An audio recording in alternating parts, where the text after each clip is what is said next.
সুন্দরবনে গেছিলাম মাছ ধরতে। 8 তারিখ আমরা গেছিলাম সুন্দরবনে। এখন কোস্টগার্ড আমায় করিম শরীফের লোকজন তুলে নিয়েছিল। কোস্টগার্ড আমাদের উদ্ধার করেছে। কোস্টগার্ডকে ধন্যবাদ জানাই। কুখ্যাত ডাকাত করিম শরীফ বাহিনীর অন্যতম সহযোগীরা খুলনার দাকব উপজেলার সুন্দরবন সংলগ্ন কামারখোলা এলাকায় অস্ত্র ও গোলাবর্ষণ অবস্থান করছে।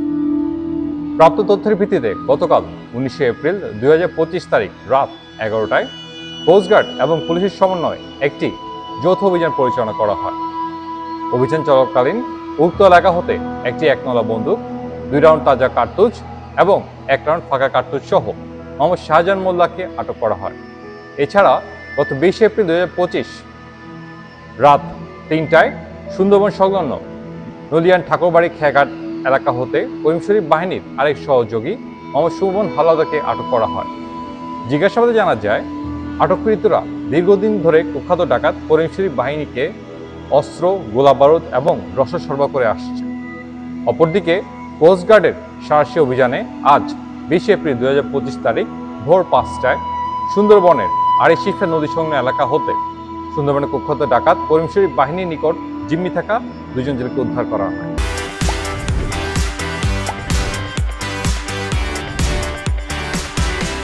উদ্ধারকৃত জেলেরা গত 8 এপ্রিল 2025 তারিখ হতে ডাকাত করিম শরীফ বাহিনীর কাছে জিম্মি ছিল বলে জানা যায়।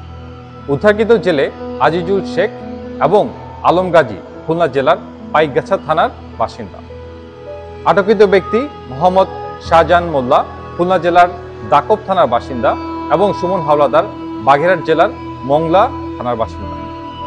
উদ্ধারকৃত অবৈধ অস্ত্র, গোলাবারুদ সহ আটককৃত ব্যক্তির বিরুদ্ধে পরবর্তী আইনানুগ ব্যবস্থা গ্রহণের জন্য দাকব থানা হস্তান্তর কার্যক্রম প্রক্রিয়াধীন এবং উদ্ধারকৃত জেলেদের পরিবার নিকট হস্তান্তর কার্যক্রম প্রক্রিয়াধীন। বাংলাদেশ কোস্টগার্ড আইন শৃঙ্খলা রক্ষার্থে উপকূলীয় ও নদী তীরবর্তী অঞ্চলে 24 ঘন্টা ব্যাপী টহল কার্যক্রম পরিচালনা করে, যার ফলে এসব অঞ্চলে আইন শৃঙ্খলা পূর্বে ন্যায় অনেকাংশে উন্নতি হয়েছে। সুন্দরবনকে দস্যুমুক্ত করতে কোস্টগার্ডের এই ধরনের কার্যক্রম ভবিষ্যতে অব্যাহত থাকবে।